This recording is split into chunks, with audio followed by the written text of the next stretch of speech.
ಇಡೀ ವಿಡಿಯೋಗಳನ್ನು ತಿರುಚಿ ಅದನ್ನು ಎಡಿಟ್ ಮಾಡಿ ಏನೇನೋ ಕೊಟ್ಟರೆ ಖಂಡಿತವಾಗಿ ಜನಗಳು ವಿಚಲಿತರಾಗಬೇಡಿ. ಇನ್ನು ಸ್ವಲ್ಪ ದಿವಸದ ಕಾಲ ಮಾತ್ರ. ಶ್ರೀ ದೇವಿ ಮಹಾತ್ಮೆ ಅನ್ನುವಂಥ ಒಂದು ಯಕ್ಷಗಾನ ಬಯಲಾಟ ಶ್ರೀ ಕ್ಷೇತ್ರ ತಿಮ್ಮರುಡಿ ಕುಂಜರಪದ ವಠಾರದಲ್ಲಿ ನಡೀಲಿಕ್ಕಿದೆ. ವಿಶ್ವ ಹಿಂದೂ ಪರಿಷತ್ ಮತ್ತು ಬಜರಂಗ ದಳ ಇದರ ನೇತೃತ್ವದಲ್ಲಿ ರಾಮೋತ್ಸವ ಕಾರ್ಯಕ್ರಮ ನಡೀಲಿಕ್ಕಿದೆ.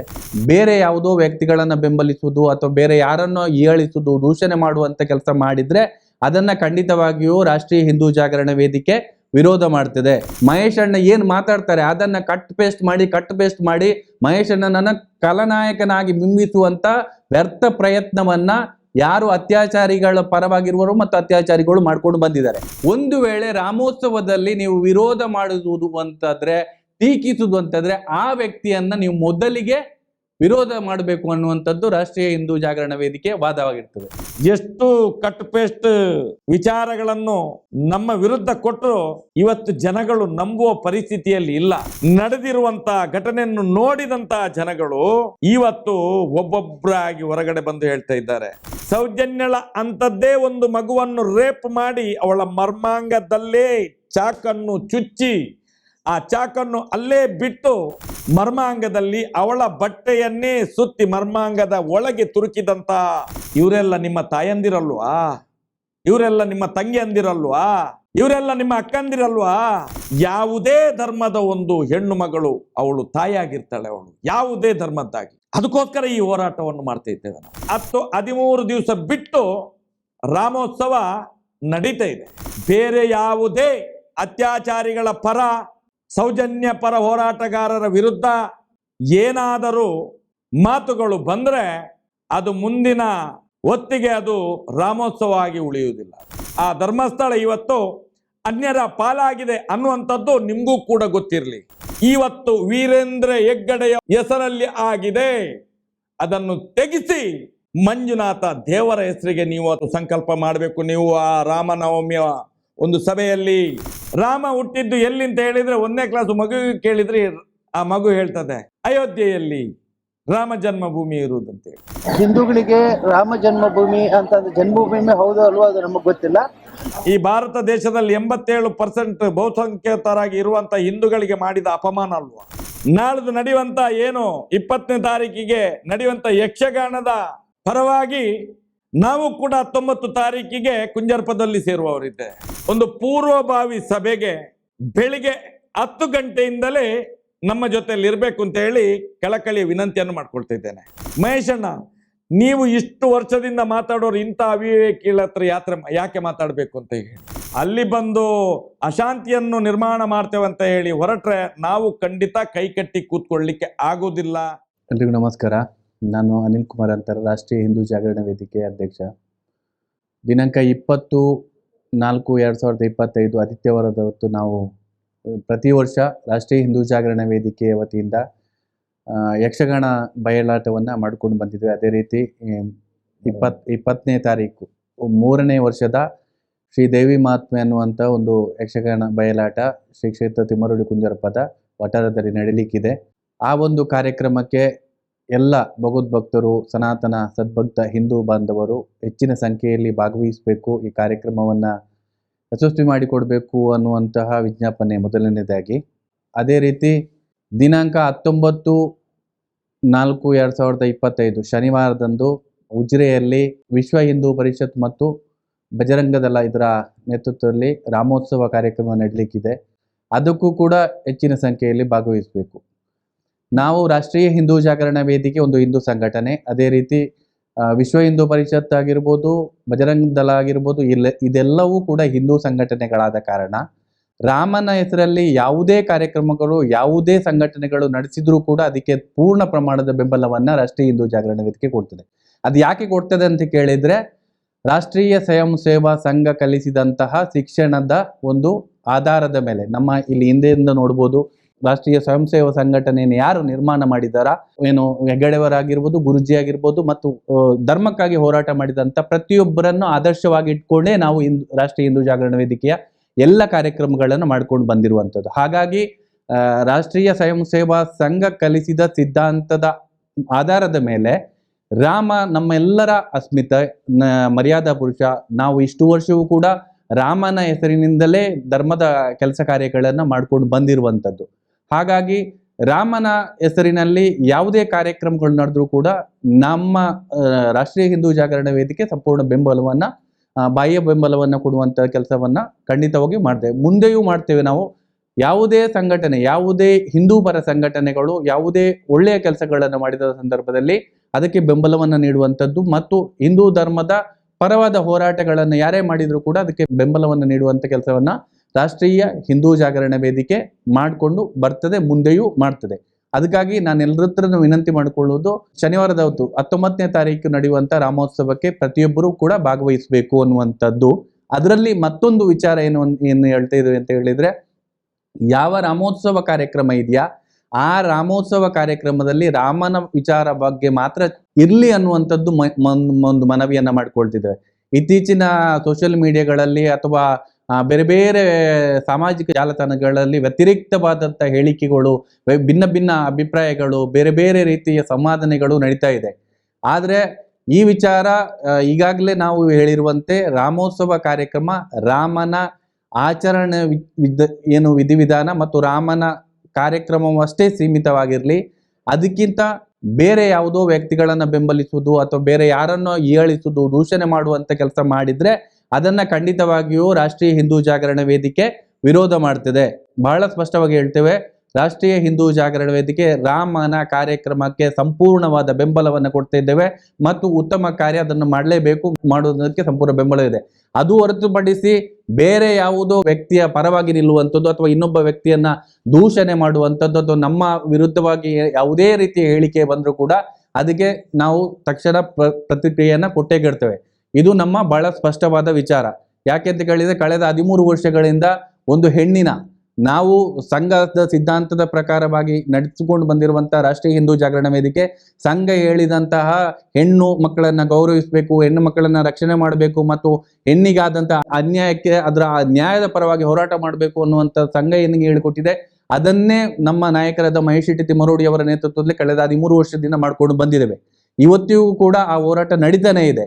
ಆದರೆ ಒಂದಷ್ಟು ಹಿಂದೂ ಪರ ಸಂಘಟನೆಯ ನಾಯಕರು ಅನ್ನಿಸಿಕೊಂಡವರೆಲ್ಲ ಸೌಜನ್ಯನ ತಾಯಿಯ ಜೊತೆ ಭಾಗವಹಿಸುವಂತ ಪ್ರಯತ್ನನೇ ಮಾಡ್ತಿಲ್ಲ ಅಥವಾ ಧೈರ್ಯವೇ ಮಾಡ್ತಿಲ್ಲ.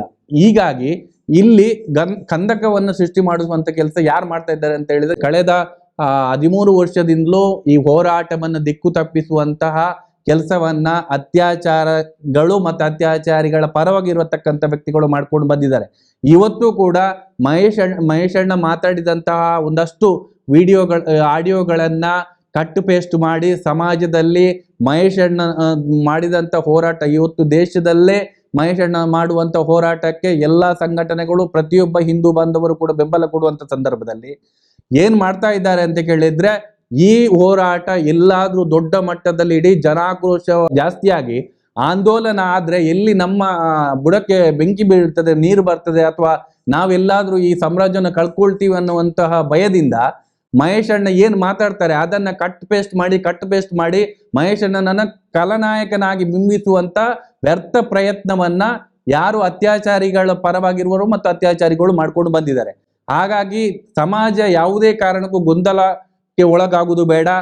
ನಿಜವಾದ ವಿಚಾರ ಏನು ಅಂತ ಸಮಗ್ರವಾಗಿ ತಿಳ್ಕೊಂಡು, ಮೊನ್ನೆ ತಾನೇ ಒಬ್ಬ ಒಂದು 7-8 ನಿಮಿಷದ ವಿಡಿಯೋಗಳನ್ನು ಹಾಕಿ ಮಹೇಶ್ ಅಣ್ಣನನ್ನು ಒಂದು ಸಮಾಜ ಖಳನಾಯಕನ ರೀತಿಯಲ್ಲಿ ಪೋರ್ಟ್ರೇ ಮಾಡುವಂತ ಕೆಲಸ ಮಾಡಿದ್ದ. ಆ ನಂತರ ವಾಸ್ತವ ಸತ್ಯ ಏನು ಅನ್ನುವಂಥದ್ದನ್ನ 40 ನಿಮಿಷದ ವಿಡಿಯೋದನ್ನ ಸಂಪೂರ್ಣವಾಗಿ ನಾವು ಹಾಕಿದ ನಂತರ ಇಡೀ ಸಮಾಜ ಇವರ ಹಣೆ ಬರವೇ ಎಷ್ಟು ಅಂತ ಹೇಳಿ ಮಾರ್ಕ್ ಕೊಟ್ಟಿದ್ದಾರೆ. ಆವತ್ತಿಂದ ಇವತ್ತಿನವರೆಗೂ ಕೂಡ ಸಮಾಜದ ದಿಕ್ಕು ತಪ್ಪಿಸುವಂತ ಕೆಲಸವನ್ನೇ ಅತ್ಯಾಚಾರಗಳ ಪರವಾಗಿರುವಂತವರು ಮಾಡಿದ್ದು ಇವತ್ತು ಕೂಡ ಮುಂದುವರಿಸ್ತಾ ಇದ್ದಾರೆ. ನಾನು ಸಮಸ್ತ ಹಿಂದೂ ಸಮಾಜಕ್ಕೆ ಹೇಳುವಂಥದ್ದು, ಸತ್ಯ ಯಾವುದು ಅನ್ನುವಂಥದ್ದನ್ನ ನೀವು ಪರಾಮರ್ಶೆ ಮಾಡಿ ಆ ನಂತರ ನೀವು ತೀರ್ಮಾನ ತಗೊಳ್ಳಿ ಅನ್ನುವಂಥದ್ದು ವಿನಂತಿಯನ್ನ ಮಾಡ್ಕೊಳ್ತಾ ಇದ್ದೇವೆ. ನಮ್ಮ ಜೊತೆ ಎಲ್ಲಾ ಸಂಘಟನೆಯ ಕಾರ್ಯಕರ್ತರು ನಮ್ಮ ಜೊತೆಗಿದ್ದಾರೆ. ರಾಷ್ಟ್ರೀಯ ಹಿಂದೂ ಜಾಗರಣ ವೇದಿಕೆಯ ಸೌಜನ್ಯ ಪರವಾದ ಹೋರಾಟದ ಜೊತೆಗೆ ರಾಷ್ಟ್ರೀಯ ಸ್ವಯಂ ಸೇವಾ ಸಂಘದ ಸದಸ್ಯರು ಕೂಡ ನಮಗೆ ಬೆಂಬಲವನ್ನು ಕೊಡ್ತಾ ಇದ್ದಾರೆ. ವಿಶ್ವ ಹಿಂದೂ ಪರಿಷತ್ತಿನ ಕಾರ್ಯಕರ್ತರು ಬೆಂಬಲ ಕೊಡ್ತಾ ಇದ್ದಾರೆ. ಬಜರಂಗ ದಳದ ಕಾರ್ಯಕರ್ತರು ಬೆಂಬಲ ಕೊಡ್ತಾ ಇದ್ದಾರೆ.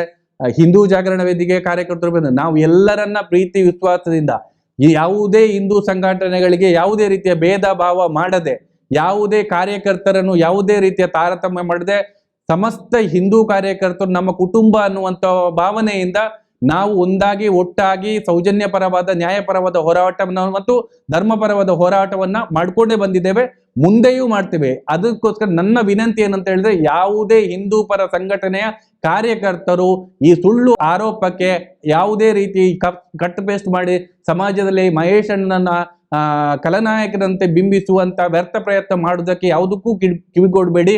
ನಿಮ್ಮೆಲ್ಲರ ಸಹಕಾರ ನಮ್ಮ ಸೌಜನ್ಯ ಪರವಾದ ಹೋರಾಟ ಮತ್ತು ಧರ್ಮಪರವಾದ ಹೋರಾಟಕ್ಕೆ ಬೆಂಬಲ ಅತ್ಯಗತ್ಯ. ಅದೇ ರೀತಿ ರಾಷ್ಟ್ರೀಯ ಹಿಂದೂ ಜಾಗರಣ ವೇದಿಕೆಯು ಕೂಡ ರಾಮೋತ್ಸವಕ್ಕೆ ಸಂಪೂರ್ಣವಾದ ಬೆಂಬಲವನ್ನು ನಾವು ಕೊಡ್ತೀವಿ ಅನ್ನುವಂಥ ವಿಚಾರವನ್ನ ಹೇಳಲಿಕ್ಕೆ ಬಯಸ್ತಿದ್ದೆ.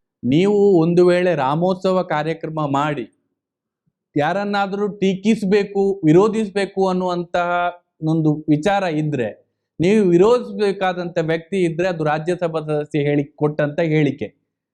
ಸಮಸ್ತ ಹಿಂದೂ ಸಮಾಜ ರಾಮನ ಜನ್ಮಭೂಮಿ ಅಯೋಧ್ಯೆ ಅನ್ನುವಂಥದ್ದನ್ನು ಒಪ್ಪಿಕೊಂಡಿದೆ. ಆದರೆ ಒಂದು 70-80 ವರ್ಷದ ಇಳಿ ವಯಸ್ಸಿನ ವ್ಯಕ್ತಿ ರಾಜ್ಯಸಭಾ ಸದಸ್ಯ ಒಂದು ದೇವಸ್ಥಾನದ ಧರ್ಮಾಧಿಕಾರಿಯಾಗಿ ಇದ್ದುಕೊಂಡು ಅವ್ರು ಹೇಳಿದಂಥ ಹೇಳಿಕೆ ಏನು ಅಂತ ಹೇಳಿದ್ರೆ, ರಾಮ ಅಲ್ಲಿ ಹುಟ್ಟಿದ್ನೋ ಇಲ್ವಾ ನಮ್ಗೆ ಗೊತ್ತಿಲ್ಲ ಅನ್ನುವಂತಹ ಬೇಜವಾಬ್ದಾರಿಯುತವಾದ ಹೇಳಿಕೆಯನ್ನು ಕೊಟ್ಟಿದ್ದಾರೆ. ಒಂದು ವೇಳೆ ರಾಮೋತ್ಸವದಲ್ಲಿ ನೀವು ವಿರೋಧ ಮಾಡುವುದು ಅಂತಂದ್ರೆ, ಟೀಕಿಸುವುದು ಅಂತಂದ್ರೆ, ಆ ವ್ಯಕ್ತಿಯನ್ನ ನೀವು ಮೊದಲಿಗೆ ವಿರೋಧ ಮಾಡಬೇಕು ಅನ್ನುವಂಥದ್ದು ರಾಷ್ಟ್ರೀಯ ಹಿಂದೂ ಜಾಗರಣ ವೇದಿಕೆ ವಾದವಾಗಿರ್ತದೆ. ನಮ್ಮ ರಾಷ್ಟ್ರೀಯ ಜಾಗರಣ ವೇದಿಕೆಯ ಅಧ್ಯಕ್ಷರಾದಂಥ ಅನಿಲ್ ಕುಮಾರ್ ಅಂತರ್ ಅವರೊಂದಷ್ಟು ಮಾಹಿತಿಯನ್ನು ನೀಡಿದ್ದಾರೆ. ವಿಶೇಷವಾಗಿ ಸಮಾಜದಲ್ಲಿ ಇವತ್ತು ನಡೆಯುವಂತಹ ಒಂದಷ್ಟು ಘಟನೆಗಳು ಇವತ್ತಿನ ವಿದ್ಯಮಾನದಲ್ಲಿ ಯಾವ ರೀತಿ ಸಮಾಜಕ್ಕೆ ಮುಟ್ತದೆ ಅಂತ ಹೇಳಿದರೆ, ಕಟ್ ಪೇಸ್ಟ್ಗಳಾಗಿ ಮುಟ್ತಾ ಇದ್ದಾವೆ. ಒರಿಜಿನಾಲಿಟಿಯೇ ಇಲ್ಲದಂಥ ಒಂದು ವ್ಯವಸ್ಥಿತವಾದಂಥ ಒಂದು ಇಡೀ ಸಮಾಜವನ್ನು ಒಡೆಯುವಂಥ, ಹಾಳು ಮಾಡುವಂಥ ಒಂದು ಕೃತಿಗಳಲ್ಲಿ ತೊಡಗಿಸಿಕೊಂಡಿದ್ದಾರೆ. ಉದಾಹರಣೆಗೆ ಇತ್ತೀಚಿನ ದಿನಗಳಲ್ಲಿ ಬರುವಂಥ ಒಂದಷ್ಟು ವಿಡಿಯೋಗಳನ್ನು ನೋಡ್ಬೋದು. ಫೇಸ್ಬುಕ್ಕಲ್ಲಿ ನೋಡ್ಬೋದು, ಇನ್ಸ್ಟಾಗ್ರಾಮ್ನಲ್ಲಿ ನೋಡ್ಬೋದು, ವಾಟ್ಸಪ್ಗಳಲ್ಲಿ ನೋಡ್ಬೋದು.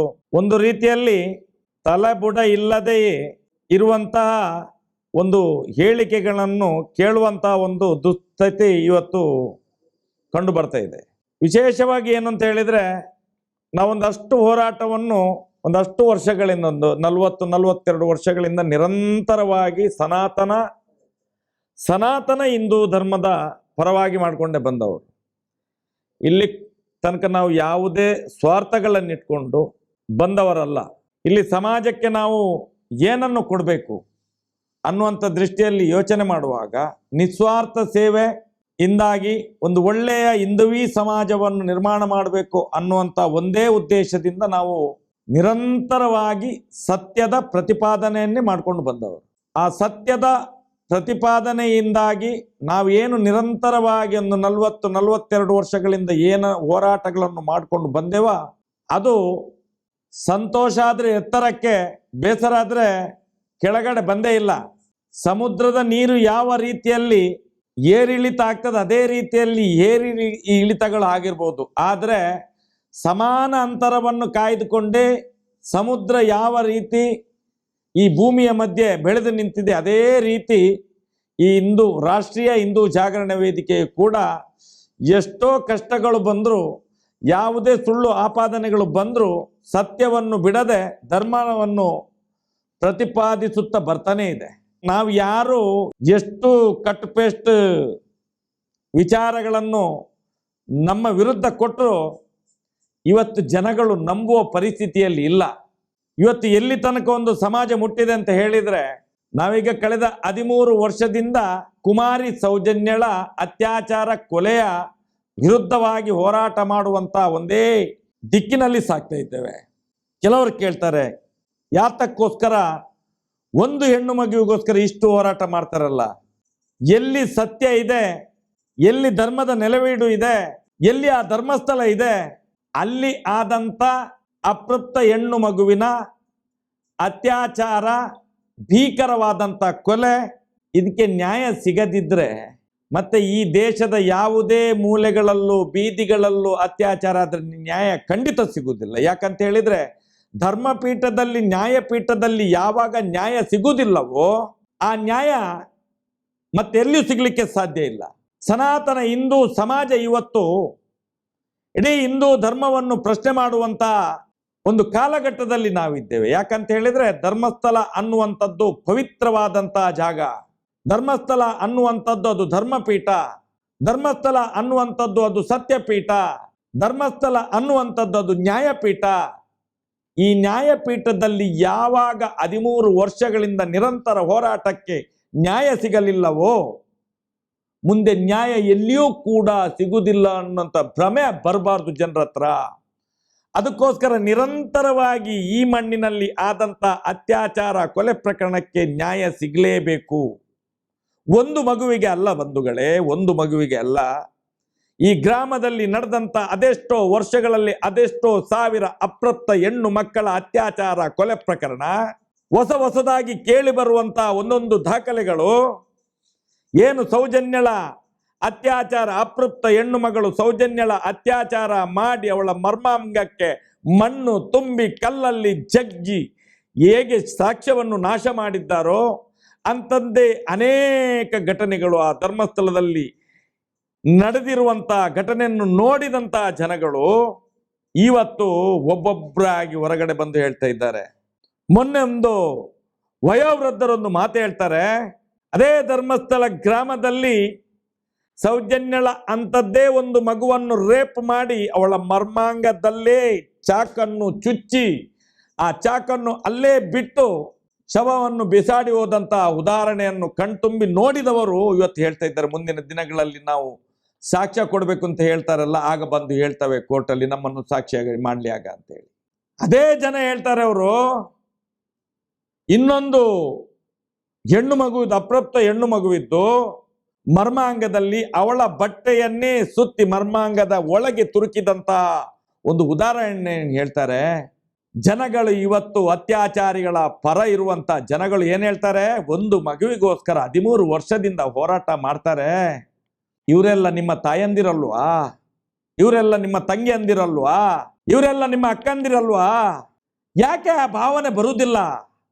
ನಮ್ಮ ಸನಾತನ ಹಿಂದೂ ಧರ್ಮದಲ್ಲಿ ಬೇರೆಯವರ ಹೆಣ್ಣು ಮಕ್ಕಳು ಬೇರೆ ಅಂತ ಹೇಳುವಂತ ಏನಾದರೂ ಪಾಠ ನಿಮ್ಗೆ ಬಂದಿದ್ದ? ನಮ್ಗೆ ಬಂದಿಲ್ಲ. ಅದು ನಮ್ಗೆ ಸನಾತನ ಹಿಂದೂ ಧರ್ಮದಲ್ಲಿ ಕೊಟ್ಟಂತ ಒಂದು ಪಾಠ ಅಂತ ಹೇಳಿದ್ರೆ, ಯಾವುದೇ ಧರ್ಮದ ಒಂದು ಹೆಣ್ಣು ಮಗಳು ಅವಳು ತಾಯಿಯಾಗಿರ್ತಾಳೆ, ಅವಳು ಯಾವುದೇ ಧರ್ಮದ್ದಾಗಿ. ಅದಕ್ಕೋಸ್ಕರ ಈ ಹೋರಾಟವನ್ನು ಮಾಡ್ತಾ ಇದ್ದೇವೆ ನಾವು.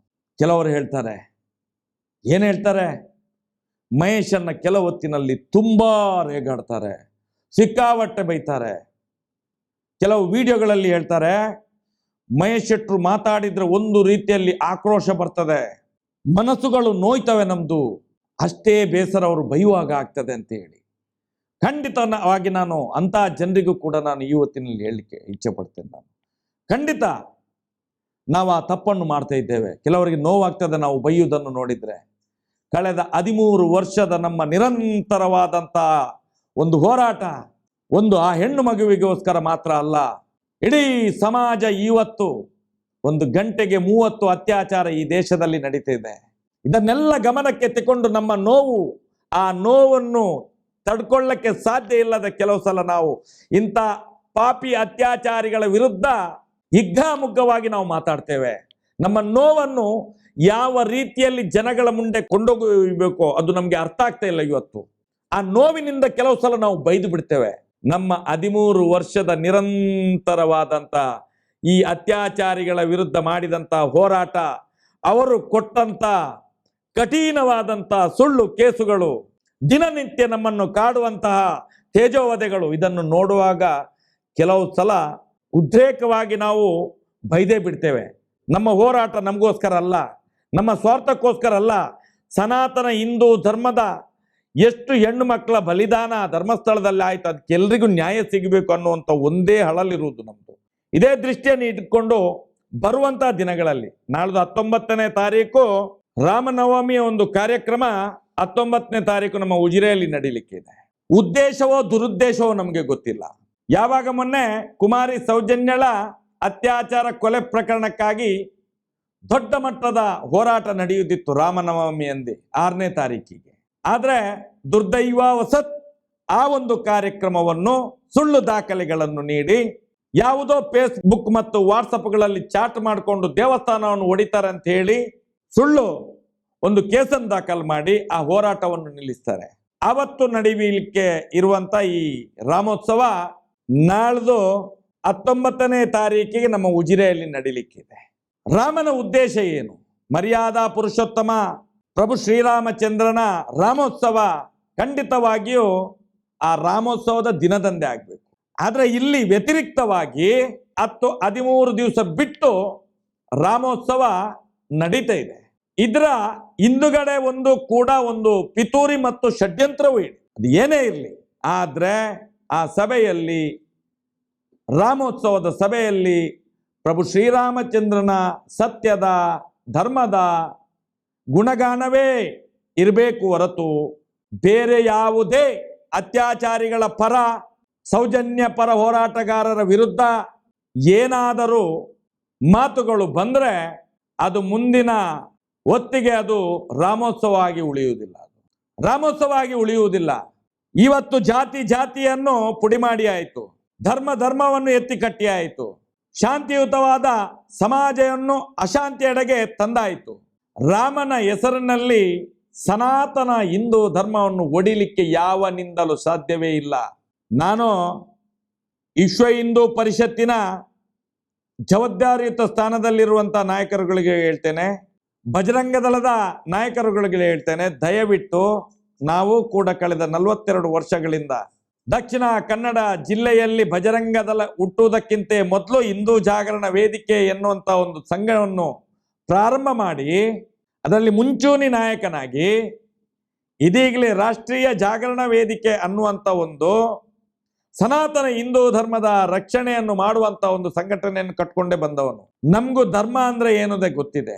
ವಿಶ್ವ ಹಿಂದೂ ಪರಿಷತ್ತಿನ ಕೆಲಸ ಏನು, ಬಜರಂಗ ದಳದ ಕೆಲಸ ಏನು, ರಾಷ್ಟ್ರೀಯ ಸ್ವಯಂ ಸೇವಕ ಸಂಘ ಹೇಳಿಕೊಟ್ಟ ವಿಷಯಗಳೇನು, ಅದೆಲ್ಲ ನಮಗೆ ಇವತ್ತು ಕೂಡ ನಮ್ಮ ಮನಸ್ಸಿನಲ್ಲಿ ನಿತ್ಯ ಬಾರಿಸ್ತಾ ಇರ್ತದೆ. ಅದು ಯಾವ ರೀತಿಯಲ್ಲಿ ಸನಾತನ ಹಿಂದೂ ಧರ್ಮದ ರಕ್ಷಣೆಯನ್ನು ಮಾಡಬೇಕು. ಸನ್ಮಾನ್ಯ ಗುರೂಜಿಯವರು, ಹೆಡಿಗೆಯವರು ಕೊಟ್ಟಂತಹ ಒಂದು ಪಂಕ್ತಿ ಇವತ್ತು ನಮ್ಮನ್ನು ನಿತ್ಯ ನಿತ್ಯ ನಿತ್ಯ ನಿತ್ಯ ಬಡಿದೆಬ್ಬಿಸ್ತಾ ಇದೆ. ನಾವು ಸನಾತನ ಹಿಂದೂ ಧರ್ಮದ ಪರವಾಗಿ ಹೊರತು ವಿರುದ್ಧವಾಗಿ ಯಾವತ್ತೂ ಕೂಡ ಯಾವುದೇ ರಾಜಕೀಯ ಪಕ್ಷ ಇರಲಿ, ಯಾವುದೇ ಸಂಘಟನೆಗಳಿರಲಿ, ಸನಾತನ ಹಿಂದೂ ಧರ್ಮದ ವಿರುದ್ಧ ಸಿಡಿದೆದ್ದರೆ ಖಂಡಿತವಾಗಿ ಅವರನ್ನು ಬಿಡ್ತೇವೆ ನಾವು. ಇದು ನಮ್ಮ ವಾಗ್ದಾನ ಇರುವಂಥದ್ದು. ನಾವು ಯಾವತ್ತೂ ಕೂಡ ರಾಮನನ್ನು ಮಾರ್ಕೊಂಡಿಲ್ಲ, ಕೃಷ್ಣನನ್ನು ಮಾರ್ಕೊಂಡಿಲ್ಲ. ಸನಾತನ ಹಿಂದೂ ಧರ್ಮದ ಅಡಿಯಲ್ಲಿ ಹಿಂದೂ ಧರ್ಮದ ರಕ್ಷಣೆ ನಮ್ಮೆಲ್ಲರ ಸನಾತನ ಹಿಂದೂ ಧರ್ಮದ ಅನುಯಾಯಿಗಳ ಕರ್ತವ್ಯವಾಗಿರ್ತದೆ. ಆದರೆ ರಾಮನವಮಿಯಲ್ಲಿ ರಾಮನ ಗುಣಗಾನ ಮಾತ್ರ ಆಗಲೇಬೇಕು. ಅದು ಬಿಟ್ಟು ಬೇರೆ ಯಾವುದೇ ಗುಣಗಾನಗಳಾದರೆ ಅದನ್ನು ಅದೇ ಹೊತ್ತಿನಲ್ಲಿ ಖಡಾಖಂಡಿತವಾಗಿ ತಿರಸ್ಕರಿಸುವಂಥ ಕೆಲಸವನ್ನು ಕೂಡ ನಾವು ಮಾಡ್ತೇವೆ. ಇದಕ್ಕೆ ಅವಕಾಶಗಳನ್ನು ಮಾಡಿಕೊಡಬೇಡಿ ಅಂತ ಹೇಳಿ ಸಂಬಂಧಪಟ್ಟ ವಿಶ್ವ ಹಿಂದೂ ಪರಿಷತ್ ಇರ್ಬೋದು, ಬಜರಂಗ ದಳದ ಏನು ನಾಯಕರುಗಳ ಹತ್ರ ಮನವಿಯನ್ನು ಕೂಡ ಮಾಡ್ತೇವೆ. ಯಾತಕ್ಕೋಸ್ಕರ ಅಂತ ಹೇಳಿದ್ರೆ, ಸನಾತನ ಹಿಂದೂ ಧರ್ಮದ ದೇವಸ್ಥಾನ, ಆ ಧರ್ಮಸ್ಥಳ ಇವತ್ತು ಅನ್ಯರ ಪಾಲಾಗಿದೆ ಅನ್ನುವಂಥದ್ದು ನಿಮಗೂ ಕೂಡ ಗೊತ್ತಿರಲಿ. ಕಳೆದ 52 ವರ್ಷಗಳಿಂದ ಮಂಜುನಾಥ ದೇವರಿದ್ದಂಥ ದೇವಸ್ಥಾನ ಇವತ್ತು ಅನ್ಯಮತಿಯರ ಕೈಯಲ್ಲಿ ಆಗಿದೆ, ಅನ್ಯಮತಿಯರ ಹೆಸರಿಗೆ ಆಗಿದೆ. ಅದು ಮರ್ಯಾದಾ ಪುರುಷೋತ್ತಮ ರಾಮನ ಆದರ್ಶ ನಿಮ್ಮಲ್ಲಿ ಇದ್ದದ್ದೇ ಆದರೆ 6ನೇ ತಾರೀಕಿನ ಒಂದು ರಾಮನವಮಿಯನ್ನು ನೀವು 19 ತಾರೀಕಿಗೆ ಮಾಡ್ತೀರಿ ಅಂತ ಆಗಿದ್ರೆ, ಅಷ್ಟು ನಿಮ್ಗೆ ಧರ್ಮದ ಬಗ್ಗೆ ಕಳಕಳಿ ಅಂತ ಹೇಳಿದ್ರೆ ಆ ಸಭೆಯಲ್ಲಿ ನೀವು ಘೋಷಣೆ ಮಾಡಿ, ಯಾವ ಸನಾತನ ಹಿಂದೂ ಧರ್ಮದ ದೇವಸ್ಥಾನ ಧರ್ಮಸ್ಥಳ ಮಂಜುನಾಥ ದೇವರು ಅಂತ ಇದ್ದ RTC ಇವತ್ತು ವೀರೇಂದ್ರ ಹೆಗ್ಗಡೆಯ ಹೆಸರಲ್ಲಿ ಆಗಿದೆ, ಅದನ್ನು ತೆಗೆಸಿ ಮಂಜುನಾಥ ದೇವರ ಹೆಸರಿಗೆ ನೀವು ಆವತ್ತು ಸಂಕಲ್ಪ ಮಾಡಬೇಕು. ನೀವು ಆ ರಾಮನವಮಿಯ ಒಂದು ಸಭೆಯಲ್ಲಿ ಅದು ರಾಮನಿಗೆ ಆದರ್ಶ, ಅದು ಸನಾತನ ಹಿಂದೂ ಧರ್ಮಕ್ಕೆ ಆದರ್ಶ, ಅದನ್ನು ಮಾಡಿ. ಆ ದೇವಸ್ಥಾನವನ್ನು ಹಿಂದೂ ಧರ್ಮದ ಕೈಗೆ ತಗೊಳ್ಳಿ. ವಿಶ್ವ ಹಿಂದೂ ಪರಿಷತ್ತಿನ ಕೆಲಸ ಅದು ಸ್ವಾಮಿ, ಧರ್ಮ ಜಾಗರಣ ವೇದಿಕೆಯ ಕೆಲಸ ಅದು, ಬಜರಂಗ ದಳದ ಕೆಲಸ ಅದು. ಅದನ್ನು ಮಾಡಿ. ರಾಮ ಹುಟ್ಟಿದ್ದು ಎಲ್ಲಿ ಅಂತ ಹೇಳಿದ್ರೆ 1ನೇ ಕ್ಲಾಸ್ ಮಗುವಿಗೆ ಕೇಳಿದ್ರೆ ಆ ಮಗು ಹೇಳ್ತದೆ ಅಯೋಧ್ಯೆಯಲ್ಲಿ. ರಾಮ ಜನ್ಮಭೂಮಿ ಇರುವುದಂತೇಳಿ. ಹಿಂದೂಗಳಿಗೆ ರಾಮ ಜನ್ಮಭೂಮಿ ಅಂತಂದ್ರೆ ಜನ್ಮಭೂಮಿ ಹೌದೋ ಅಲ್ವೋ ಅದು ನಮಗೆ ಗೊತ್ತಿಲ್ಲ. ಹಿಂದೂಗಳಿಗೆ ರಾಮ ಜನ್ಮಭೂಮಿ ಅಂತಂದ್ರೆ ಜನ್ಮಭೂಮಿ ಹೌದೋ ಅಲ್ವೋ ಅದು ನಮಗೆ ಗೊತ್ತಿಲ್ಲ. ಅಯೋಧ್ಯೆ ಹಿಂದೂಗಳ ರಾಮನ ಜನ್ಮಭೂಮಿ ಹೌದಾ ಅಲ್ವೋ ಅಂತ ಗೊತ್ತಿಲ್ಲ ಅಂತ ಹೇಳಿ, ಈ ಭಾರತ ದೇಶದಲ್ಲಿ 87% ಬಹುಸಂಖ್ಯಾತರಾಗಿ ಇರುವಂತ ಹಿಂದೂಗಳಿಗೆ ಮಾಡಿದ ಅಪಮಾನ ಅಲ್ವಾ? ಇದನ್ನು ಕೂಡ ಸಭೆಯಲ್ಲಿ ಅದಕ್ಕೆ ಸ್ಪಷ್ಟೀಕರಣ ಕೊಡಬೇಕು.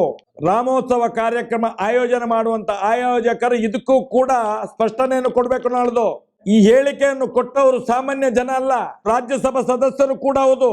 ಸಾಮಾಜಿಕ ಜವಾಬ್ದಾರಿ ಕೂಡ ಇದೆ ಅವರಿಗೆ. ಹಾಗಾದ್ರೆ ಇದೇನು ಸಮಾಜದಲ್ಲಿ ಅಶಾಂತಿಯನ್ನು ನಿರ್ಮಾಣ ಮಾಡುವಂತ ಒಂದು ಹಿಂದೂಗಳನ್ನು ಒಡೆದಾಳುವಂತ ಒಂದು ನೀತಿ ಇದು. ನಾವಿದನ್ನು ಕೇಳಬೇಕಾಗ್ತದೆ. ಇದಕ್ಕೂ ಕೂಡ ಆ ರಾಮೋತ್ಸವದಲ್ಲಿ ಸ್ಪಷ್ಟೀಕರಣವನ್ನು ಸಂಘಟಕರು ಕೊಡಲೇಬೇಕಾಗ್ತದೆ.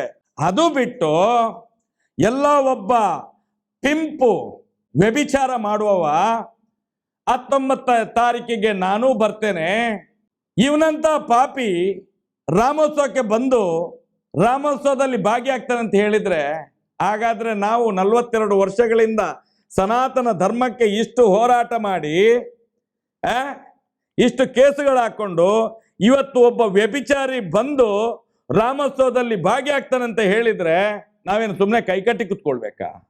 ನಾಳ್ದು ನಡೆಯುವಂತ ಏನು 20ನೇ ತಾರೀಕಿಗೆ ನಡೆಯುವಂತ ಯಕ್ಷಗಾನದ ಪರವಾಗಿ 19ನೇ ತಾರೀಕಿಗೆ ನಮ್ದು ಕೂಡ ಕುಂಜರ್ಪದಲ್ಲಿ ಒಂದು ಪೂರ್ವ ತಯಾರಿ, ಮುಂದೆ ಬರುವ ನಮ್ದು ಏನು ಹೋರಾಟಗಳಿದ್ದಾವ ಅದು ಎಲ್ಲ ಸನಾತನ ಹಿಂದೂ ಧರ್ಮದ ಹೋರಾಟ ಇರಬಹುದು, ಸೌಜನ್ಯ ಪರ ಹೋರಾಟ ಇರಬಹುದು. ನಾವು ಕೂಡ 19 ತಾರೀಕಿಗೆ ಕುಂಜರ್ಪದಲ್ಲಿ ಸೇರುವವರಿದ್ದೆ. ಎಲ್ಲ ಸತ್ಯದ, ಧರ್ಮದ, ನ್ಯಾಯದ ಪರವಾಗಿ ಹೋರಾಟ ಮಾಡುವಂತ ಎಲ್ಲ ಕಾರ್ಯಕರ್ತರು ಆವತ್ತು ಕುಂಜರ್ಪದಲ್ಲಿ ನಮ್ಮ ಒಂದು ಪೂರ್ವಭಾವಿ ಸಭೆಗೆ ಬೆಳಿಗ್ಗೆ 10 ಗಂಟೆಯಿಂದಲೇ ನಮ್ಮ ಜೊತೆಯಲ್ಲಿ ಇರಬೇಕು ಅಂತ ಹೇಳಿ ಕಳಕಳಿಯ ವಿನಂತಿಯನ್ನು ಮಾಡ್ಕೊಳ್ತಿದ್ದೇನೆ. ಒಬ್ಬ ಪಿಂಪು ಬೆಂಗಳೂರಲ್ಲಿ ಸಾಧಾರಣ ಮಟ್ಟಿಗೆ ಇಡೀ ಸಮಾಜವನ್ನು ಒಡೆದು ಕುರಿ ಮಾಂಸವನ್ನು ನಾಯಿ ಮಾಂಸ ಮಾಡಿ ತಿಂದು ಹೇಗೆ ಇವತ್ತು ದಕ್ಷಿಣ ಕನ್ನಡ ಜಿಲ್ಲೆಯಲ್ಲಿ ಬಂದು ಕೂಡ ಬೆಂಕಿ ಹಚ್ಚಾನಂತ ಹೇಳಿದ್ರೆ, ದಕ್ಷಿಣ ಕನ್ನಡ ಜಿಲ್ಲೆ ಶಾಂತಿಯುತವಾಗಿದೆ. ಇವತ್ತು ಇವನು ಎಷ್ಟು ರೋಲ್ ಕಾಲ್ ಗಿರಾಕಿ ಅಂತ ಹೇಳಿದ್ರೆ, ಇನ್ನು ಊರಿನಿಂದ ಬಂದ ಜನಗಳು ಕೂಡ ನನ್ನ ಹತ್ರ ಹೇಳಿದ್ರು, ಮಹೇಶಣ್ಣ ಇವನು ಬೆಂಗಳೂರಲ್ಲಿ ರೋಲ್ ಕಾಲ್ ಮಾಡಿ ಮಾಡಿ ಮಾಡಿ ಎಲ್ರಿಗೂ ಗೊತ್ತಾಗಿ ಆಯ್ತು, ಇನ್ನು ಅಲ್ಲಿ ರೋಲ್ ಕಾಲ್ ಮಾಡ್ಲಿಕ್ಕೆ ಜಾಗ ಇಲ್ಲ ಇವನಿಗೆ, ಬ್ಯಾನರ್ ಅಲ್ಲಿ ಸ್ಕ್ಯಾನರ್ ಹಾಕಿ ತಿರುಗೋದು ಗೊತ್ತಾಯ್ತು, ಇನ್ನೀಗ ನಿಮ್ಮ ದಕ್ಷಿಣ ಕನ್ನಡಕ್ಕೆ ಬರ್ತಾ ಇದ್ದಾನೆ, ಸ್ವಲ್ಪ ಜಾಗ್ರತೆ ಮಾಡಿ ಇವನನ್ನು. ನೀವು ಮತ್ತೆ ಎಲ್ಲ ಹೇಳ್ತೀರಿ ದಕ್ಷಿಣ ಕನ್ನಡದವರು ಅತಿ ಬುದ್ಧಿವಂತರು ಅಂತ ಹೇಳಿ. ನೀವೀಗ ನೋಡಿದ್ರೆ ಇವನು ಬಂದು ನಿಮ್ಮ ನಾಯಕನಾಗ್ತಿದ್ದ ಅಂತ ಹೇಳಿದ್ರೆ ನಮ್ಗೆ ನಾಚಿಕೆ ಆಗ್ತಾ ಇದೆ. ಅವನು ಯಾವಾಗ ಉಜಿರೆಗೆ ಬರ್ತಾನೆ ಅಂತ ಹೇಳಿದ್ರೆ ನಾವು ನೀವು ಅವನಿಗಿಂತ ಮೊದಲು ನಾವು ಎಲ್ಲಿ ಇರ್ತೇವೆ ಉಜಿರೆಯಲ್ಲಿ ಅಂತ ಹೇಳ್ತಾರೆ ಅವನ ಊರಿನವರೇ. ಇದನ್ನೆಲ್ಲ ನೋಡುವಾಗ ನಮ್ಗೆ ಅಯ್ಯೋ ಅನ್ನಿಸ್ತದೆ. ಕಟ್ ಪೇಸ್ಟ್ ಮಾಡಿ ನಾವು ಏನು ಮಾತಾಡಿದ್ದೇವೆ ಅದನ್ನು ನೇರವಾಗಿ ಬಿಡಬೇಕು. ನಾವು ಮತ್ತೆ 2013ರಲ್ಲಿ ಏನು ಮಾತಾಡಿದ್ದೇವೋ ಅದನ್ನೇ ಇವತ್ತು ಮಾತಾಡ್ತಿದ್ದೇವೆ. ಈ ಹೊತ್ತಿನಲ್ಲೂ ಕೂಡ ಅದನ್ನೇ ಮಾತಾಡೋದು ನಾವು. ಇನ್ನು 13 ವರ್ಷ ಕಳೆದರೂ ಕೂಡ ನಾವು ಇದನ್ನೇ ಮಾತಾಡೋದು. ಫೋನ್ಗಳು ಬಂದ್ರು ಒಳ್ಳೆಯ ರೀತಿಯಲ್ಲಿ ಮಾತಾಡುವಂಥದ್ದು. ನಾವು ಒಳ್ಳೆಯ ರೀತಿಯಲ್ಲೇ ಸತ್ಯಯುತವಾಗಿಯೇ ಅವರ ಈ ಏನೇನು ಹೋರಾಟದಲ್ಲಿ ಯಾರ್ಯಾರು ಅನ್ಯಾಯ ಮಾಡಿದ್ದಾರೆ, ಯಾವ ಯಾವ ಹಿಂದೂ ಸಂಘಟನೆಗಳು ಇದ್ದುಕೊಂಡು ಸೌಜನ್ಯ ಅನ್ನುವಂಥ ಒಂದು ಹಿಂದೂ ಮಗುವಿಗೆ ಇಷ್ಟ ತನಕ ನ್ಯಾಯ ಕೊಡದೆ ಅತ್ಯಾಚಾರಿಗಳ ಜೊತೆ ಶಾಮೀಲಾಗಿ ಯಾರ್ಯಾರು ತಿರುಗ್ತಾ ಇದ್ದಾರೆ ಅವರ ವಿರುದ್ಧವಾಗಿ ನೇರವಾಗಿ ಒಂದು ಮಾನವೀಯತೆ ದೃಷ್ಟಿಯಿಂದ ಒಂದು ಸತ್ಯವನ್ನೇ ಮಾತಾಡಬೇಕು ಅನ್ನುವಂಥ ದೃಷ್ಟಿಯಿಂದ ನಾವು ನೇರವಾಗಿ ಮಾತಾಡ್ತೇವೆ. ಅದನ್ನು ಕೂಡ ಆ ವಿಡಿಯೋಗಳನ್ನು ಕೂಡ ತಿರುಚಿ ಬಿಡುವಂಥ ಕೆಲಸವನ್ನು ಮಾಡ್ತಾ ಇದ್ದಾರೆ. ತುಂಬ ಕಡೆಗಳಿಂದ ಫೋನ್ಗಳು ಬರ್ತವೆ ನಮಗೆ. ಯಾವ ರೀತಿ ಅಂತ ಹೇಳಿದ್ರೆ, ಮಹೇಶಣ್ಣ ನೀವು ಇಷ್ಟು ವರ್ಷದಿಂದ ಮಾತಾಡೋರು ಇಂಥ ಅವಿವೇಕಿಗಳ ಹತ್ರ ಯಾಕೆ ಮಾತಾಡಬೇಕು ಅಂತ ಹೇಳಿ, ಒಬ್ಬ ವ್ಯಭಿಚಾರಿಯಿಂದಾಗಿ ಈ ಸಮಾಜ ಅಶಾಂತಿಯ ಕಡೆಗೆ ಹೋಗ್ತದಂತ ಹೇಳಿದ್ರೆ ಖಂಡಿತವಾಗಿಯೂ ಪೊಲೀಸ್ ವರಿಷ್ಠರುಗಳು ಕೂಡ ಇದನ್ನು ತಕ್ಷಣ ಯೋಚನೆ ಮಾಡಿ ಅವನನ್ನು ತಡೆಯುವಂತ ಕೆಲಸವನ್ನು ಮಾಡಬೇಕು. ಇಲ್ಲವಾದಲ್ಲಿ ಮುಂದೆ ಆದಂತ ಎಲ್ಲಾ ಅಹಿತಕರ ಘಟನೆಗಳಿಗೆ ಕಾರಣಕರ್ತನಾಗ್ತಾನೆ ಅವನು. ಇದನ್ನು ಕೂಡ ಈ ಹೊತ್ತಿನಲ್ಲಿ ನಾನು ಹೇಳಲಿಕ್ಕೆ ಇಚ್ಛೆ ಪಡ್ತೇನೆ. ರಾಮನ ಆದರ್ಶ ಅದು ರಾಮನಿಗಾಗಿಯೇ ಉಳಿಬೇಕದು. ಅಲ್ಲಿ ಬಂದು ಅಶಾಂತಿಯನ್ನು ನಿರ್ಮಾಣ ಮಾಡ್ತೇವೆ ಅಂತ ಹೇಳಿ ಹೊರಟ್ರೆ ನಾವು ಖಂಡಿತ ಕೈ ಕಟ್ಟಿ ಕೂತ್ಕೊಳ್ಳಿಕ್ಕೆ ಆಗುವುದಿಲ್ಲ. ಅನ್ನುವಂಥ ಎಚ್ಚರಿಕೆಯನ್ನು ಕೂಡ ಈ ಹೊತ್ತಿನಲ್ಲಿ ನಾನು ಸಂಬಂಧಪಟ್ಟ ಇಲಾಖಾಧಿಕಾರಿಗಳಿಗೂ ಕೂಡ ನಾನು ಮನವಿಯನ್ನು ಮಾಡ್ತಾ ಇದ್ದೇನೆ. ಯಾತಕ್ಕೋಸ್ಕರ ಅಂತ ಹೇಳಿದ್ರೆ ಇಲ್ಲಿ ಧರ್ಮವನ್ನು ಬೆಸೆಯುವಂಥ ಕೆಲಸ ಅಲ್ಲ, ಒಡೆಯುವಂಥ ಕೆಲಸ ಆಗ್ತಿದೆ. ಇದಕ್ಕೂ ಖಂಡಿತವಾಗಿಯೂ ನಾವು ಅವಕಾಶಗಳನ್ನು ಕೊಡುವುದೇ ಇಲ್ಲ. ಅದಕ್ಕೋಸ್ಕರ ನಾವು ಕೂಡ 19ನೇ ತಾರೀಕಿಗೆ ಎಲ್ಲರೂ ಕೂಡ ರಾಮನವಮಿಯ ಕಾರ್ಯಕ್ರಮಕ್ಕೆ ಉಜಿರೆಗೆ ಬರಬೇಕು. ಅದರ ಜೊತೆಯಲ್ಲಿ ನಮ್ದೇನು ಪೂರ್ವಭಾವಿ ತಯಾರಿ ಮುಂದಿನ ಹೋರಾಟದ ಬಗ್ಗೆ ಇದೆಯೋ ಅದು ಕೂಡ ಅದೇ ದಿವಸ 10 ಗಂಟೆಗೆ ಕುಂಜರಪದಲ್ಲಿ ನಡೀಲಿಕ್ಕಿದೆ. ಆ ಹೊತ್ತಿನಲ್ಲಿ ಕೂಡ ಎಲ್ಲರೂ ಅಲ್ಲಿ ಇದ್ದು ಆ ಒಂದು ಸಮಾಲೋಚನಾ ಸಭೆಯಲ್ಲಿ ಇದ್ದು ಕೂಡ ಸಹಕರಿಸಬೇಕು ಅಂತ ಹೇಳಿ ಈ ಹೊತ್ತಿನಲ್ಲಿ ನಾವು ವಿನಂತಿಯನ್ನು ಕೂಡ ಮಾಡ್ಕೊಳ್ತಾ ಇದ್ದೇವೆ. ನನಗೆ ಕೆಲವು ಸಲ ನೋವಾಗ್ತದೆ. ನಾವು 2013ರಲ್ಲಿ ಹೋರಾಟ ಮಾಡುವಾಗ ನಾವು ಬೆರಳೆಣಿಕೆಯಿಂದ 5-10 ಮಂದಿ ಇದ್ದದ್ದು. ನಾವು ಇವತ್ತು ಇಂಥ ಸತ್ಯವನ್ನು ಮಾತಾಡಿ 13 ವರ್ಷದಲ್ಲಿ ಇವತ್ತು ಲಕ್ಷ ಆಗಿ ಅದು ಕೋಟಿಗಟ್ಟಲೆಗೆ ಹೊರಟಿದೆ. ಇವತ್ತು ನೀವು ಈ ಸುಳ್ಳುಗಳಿಗೆ ಎಡೆ ಕೊಡಬೇಡಿ. ಎಲ್ಲಿಯೂ ಕೂಡ ನಾವು ಸುಳ್ಳು ಮಾತಾಡುವುದೂ ಇಲ್ಲ. ನಮ್ಮ ಸತ್ಯದ ಜಾಯಮಾನ, ನಾವು ಅಣ್ಣಪ್ಪ ಮಂಜುನಾಥನ ಸತ್ಯ ಏನಿದೆ ಆ ಸತ್ಯವನ್ನು ಇವತ್ತು ಜನಗಳ ಮುಂದೆ ಹೇಳ್ತಾ ಇದ್ದೇವೆ. ನಾವು ನಮಗೆ ನೋವು ಏನು ಅಂತ ಹೇಳಿದ್ರೆ ಈ ಎಲ್ಲ ಸತ್ಯವನ್ನು ದುಡ್ಡಿನಿಂದಲೇ ಮರೆಮಾಚಿ ಇಡೀ ವಿಡಿಯೋಗಳನ್ನು ತಿರುಚಿ ಅದನ್ನು ಎಡಿಟ್ ಮಾಡಿ ಏನೇನೋ ಕೊಟ್ರೆ ಖಂಡಿತವಾಗಿ ಜನಗಳು ವಿಚಲಿತರಾಗಬೇಡಿ. ಇನ್ನು ಸ್ವಲ್ಪ ದಿವಸದ ಕಾಲ ಮಾತ್ರ. ಸತ್ಯ 100ಕ್ಕೂ 100 ಬರುವಂಥ ದಿನದಲ್ಲಿ ಅದೊಂದು ಉನ್ನತ ಮಟ್ಟದ ಸ್ಥಾನಕ್ಕೆ ಬರ್ತದೆ. ಯಾಕಂತ ಹೇಳಿದ್ರೆ ಸುಳ್ಳು ಇವತ್ತು ಕೈ ಅನ್ನುವಂಥದ್ದು ಎಲ್ರಿಗೂ ಗೊತ್ತಾಗ್ತಾ ಇದೆ. ಇಡೀ ರಾಜ್ಯದಲ್ಲಿ ಜನಗಳು ಅಂತ ಹೇಳ್ತಾ ಇದ್ದಾರೆ.